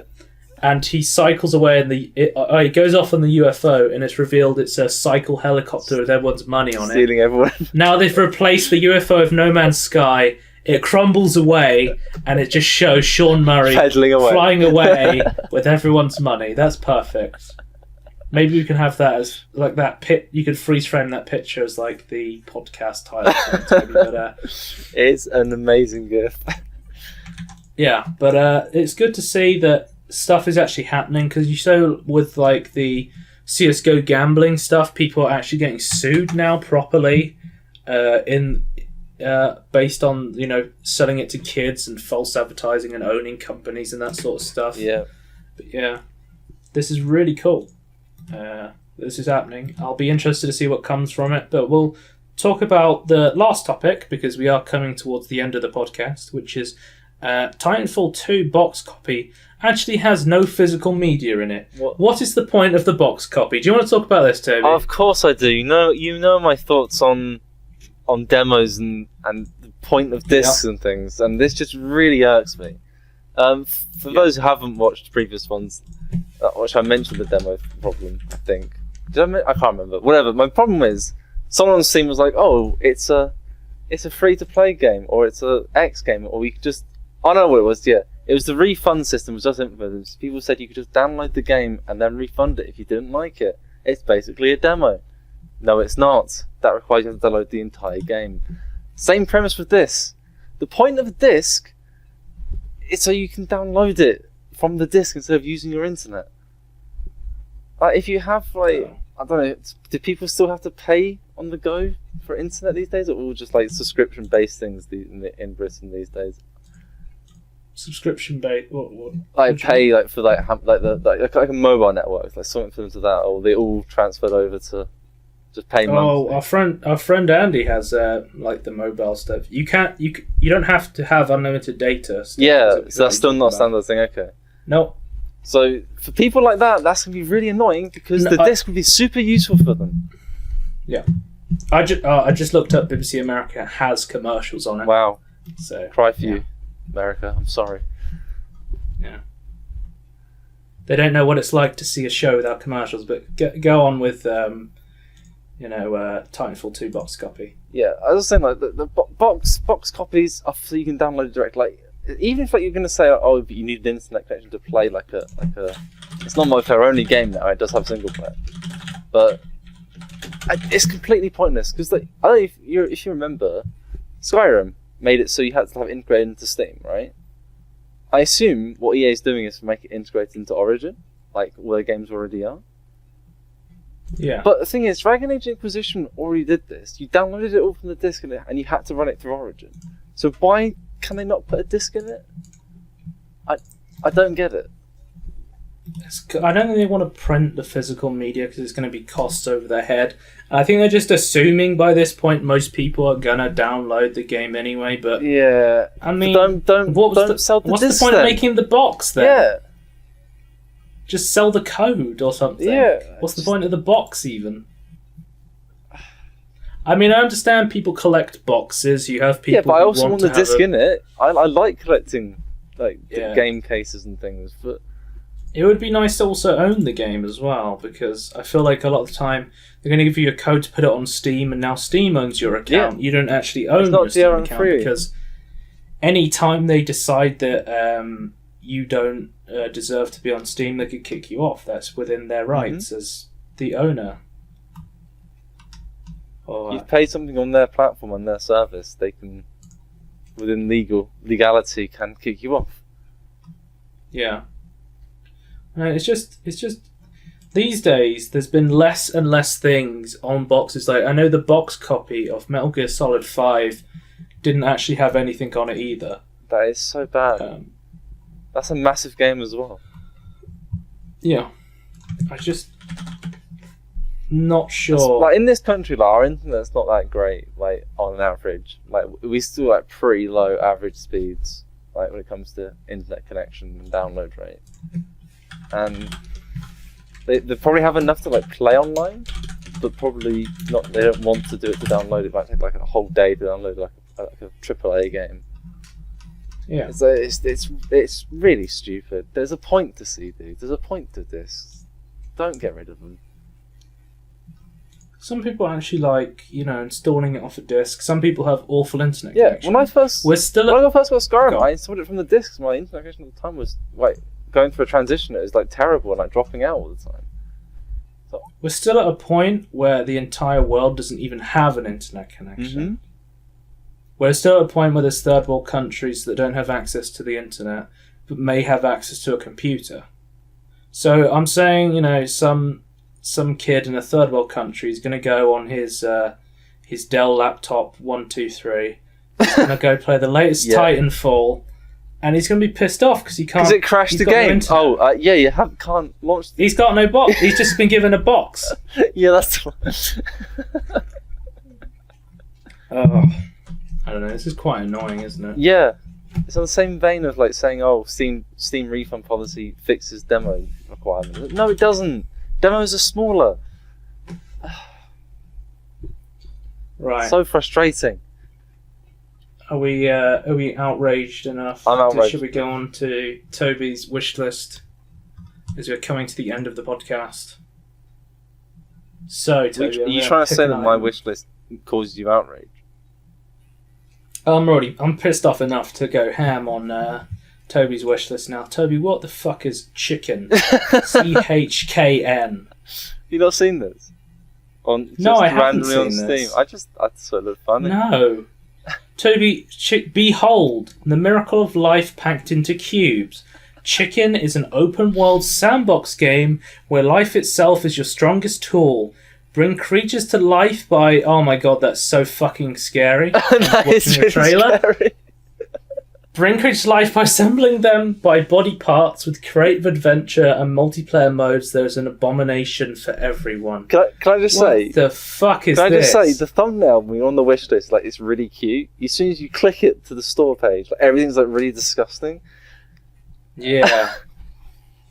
Toby, why do you want this? It looked interesting. You combine stuff together to make weird things, is what I gathered. What's the point of this game, Toby? Disgust yourself, I guess. It looks like I'm watching a gameplay trailer. It's like a survival Yeah. game. He's got like mines and hamburgers. Yeah. It looks like it's like Notch was like, let's do Minecraft but on crack. Have you seen the feature list of this game as well? That's my favourite. Single player, multiplayer. Those are my two favourite. That's it. Features. Nothing else. There's no other features. Well, it's got. It doesn't list. It has Steam. It doesn't have full audio. But it has Steam achievements. It doesn't have full audio yet. It only has interface and audio. subtitles as English languages. It doesn't have full So audio. we will say this game is in early access. Yes, it is. But apparently it has subtitles, but no full audio. I guess it just means they're still working the audio, I presume. They've released a game without full audio. That seems a bit strange. No, I don't think I've that's ever not seen too that strange. on. A lot of indie developers don't have much knowledge into sound, so they just put like really temporary things in it. So they're probably just saying it's not complete yet. Right. I haven't actually seen a game without full audio on the. Well, it's not a released game, to be fair. It is an an early access, but it probably just means like they. No, I haven't seen an early access game that doesn't have full audio. Well, I mean, technically, Space Engineer should have had that fucking thing. So they've changed the audio to what they want it to be now. But Toby, it's in space. There's no audio. Well, there's reverb when you're standing on there. No, Toby, there's no audio. Well, there's atmosphere There's inside no your audio. spaceship. But yeah, Toby. This looks like clickbait. I don't know. I thought it was interesting. I feel like we're almost at a point where Toby puts things on his wish list to try and clickbait No, this me. wasn't it. I just thought it looked interesting. I wanted to see how it developed. It looks awful, What do Toby. you mean? And it looks looks awful. scary. Yeah, I like scary. There's these giant block chickens running at me. What the fuck? Guys, check out CHKN, or as I'm going to call it, chicken. Oh my god, the frame rate is just dying. Yeah. It does not look like this game runs well. This is not optimized yet. What? Did come out 1st of April 2016, so maybe it's just a little April Fool's joke.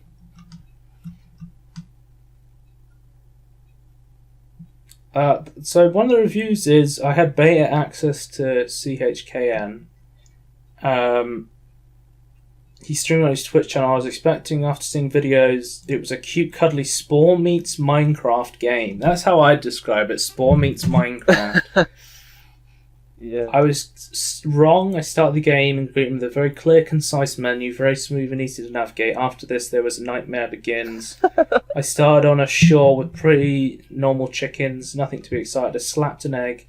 I was immediately killed by a protective chicken. 10 out of 10 would slap eggs again. No, Toby, this is fucking awful. This is going to give you nightmares. Not interested. Not going on my wish give list. you nightmares. I don't know. It's got the funny tag, Toby. Oh, early access sandbox adventure funny. Is this memes? I think it is. Is that a hamburger? What? Oh god, no! I'm clicking off it, Toby. Fuck this game. Nightmare inducing. I've been triggered already by Toby. Toby, what's dark? I haven't seen this one. You don't know what dark is? Maybe it's that awful stealth game from like 3 years ago. No, I haven't seen. Do this you want at to talk all. about it? Do you want to make it proper? No, you talk about it. No, make it part of Toby's wish list then. Why is it on my wish list? Okay. Because to be fair, I have some explaining to do here. Toby, do you want to read the description and then explain? Yeah. For those the who game's about? don't know, the shitty stealth game where you play as a vampire, Dark is a unique stealth action game with RPG elements in which you take on the role of the ultimate hunter, a vampire. Ambush your enemies from the shadows, roam the darkness, and use your powerful vampire skill to dispatch your opponents. Wow. Actually, while I'm watching the gameplay, it does look kind of interesting. So I actually really like stealth It's games, actually so a really this interesting interests premise, me. but it was awful on release. Like, not just like glitches and bugs and things, which was there on release, but it was also like just like really weird design decisions, and like the voice Why acting is was it on pretty your bad. wish list? Because I still want to play it.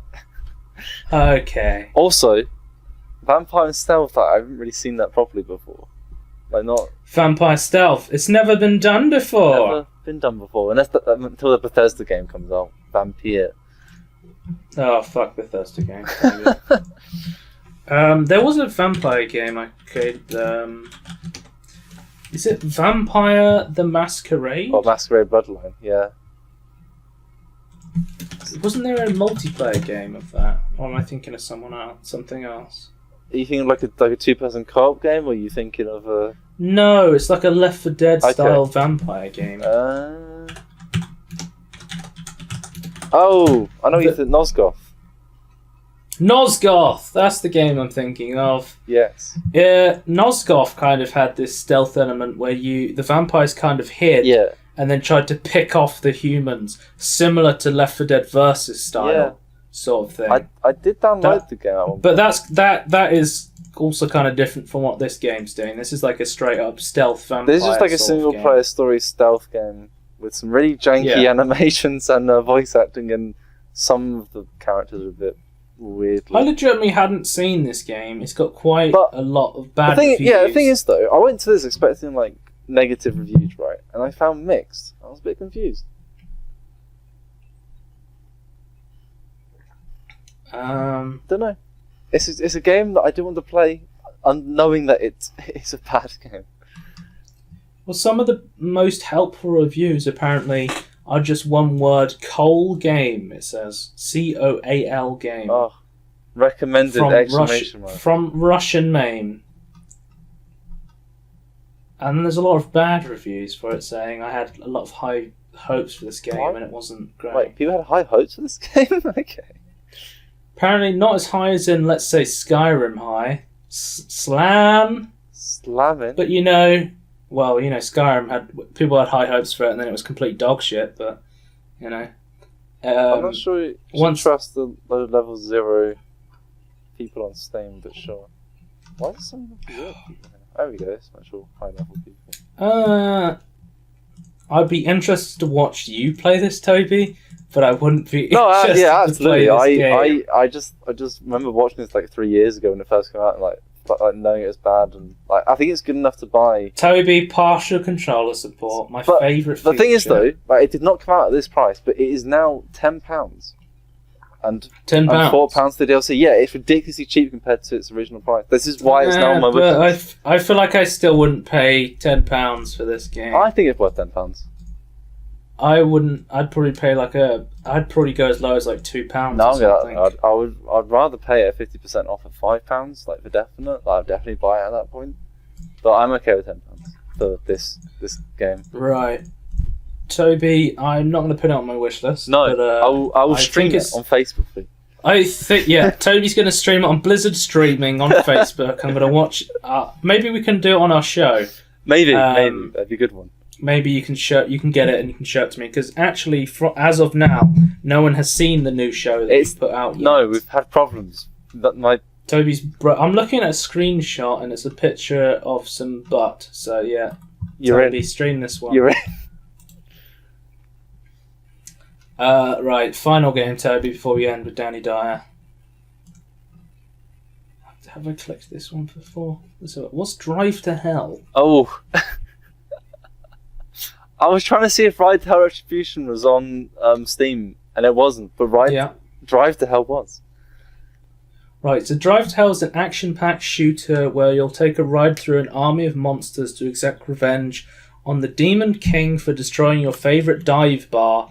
Enemies assault from all sides, each of which has its own special personality and attack style. So it's kind of this action indie shoot-'em-up twin-stick shooter. But you can only drive on the road. You're driving along a road, and then enemies are coming from you from all directions. It looks like a bullet hell. It's a bullet hell game, but you can only drive on the road, opposed to like going like in full circles. It's like this 2D driving bullet hell game. Actually, doesn't look that bad, to be honest. I actually found it and went, it isn't that bad, and it's like how much? Like £4? £4. I was like, I paid that. It has 1 to 4 local multiplayer and actual controller support, full controller support. That's something I love to see. It has shared split screen, so you can get people around and play this co-op with them. I always kind of sad when they have local multiplayer. I do enjoy netcode and I guess it's being able to play online, but if you have real life friends, that actually come around your house, maybe you want to pick this one up. But another interesting point there, the reviews they've chosen, only one of them has a score on it. Like, they've chosen 2 other reviews that don't give scores by the looks of it. Yeah. Tobiscuit would be proud. We salute you. Yeah. God bless you, TV. Doesn't have subtitles, unfortunately. Well, I feel like you wouldn't need subtitles. I don't even know if there's definitely a story, quote unquote, but I don't think it's important. It's a twin stick shooter. You're gonna be running around dodging bullets. It's a bullet hell. You're gonna be running around shooting shit. Looks kind of fun. I am gonna add this to my wish list. Toby. Well done. You've got 1 out of 3 today. It's unfortunate. It doesn't have netcode really. Yeah, but it does look good, Toby. Well done for putting this on your wish list. For trying to look for. Was it Ride to... I was trying to look for Ride to Hell Retribution. Ride to Retribution? On Steam, and it wasn't. No, okay. Well, good thing you looked that up and saw this game instead, Toby, because this game looks way better than that. So we'll go on to the final part of the show, which is, of course, as always, we're going to go on to Danny Dyer's Twitter, and I've picked out a tweet, and it says, why do we only rest in peace? Let's tonight, as it is Saturday, love and live in peace. Love to all my Dyer angels. So, from us Dyer angels at the podcast, as we are, we're all Dyer angels. We're all Dyer angels here, yeah. I have been Joe Scorn Braced. You can check me out on YouTube, Scorn. If you want to contact me, send me a message on Twitter at Scorn2000. You can find Toby nowhere because he doesn't exist. I'm not real. But you can always see him on the podcast, which will be on the YouTube podcast channel as always. This has been the And Everything In Between podcast. Catch us next week, usually in about 2 weeks from now, from now, we'll do another podcast with Daniel, where his speciality is talking about board games. And if you're lucky, you might see our new series that we're bringing out in between the podcast, in between the In-Between show. So goodbye. Goodbye. Bye.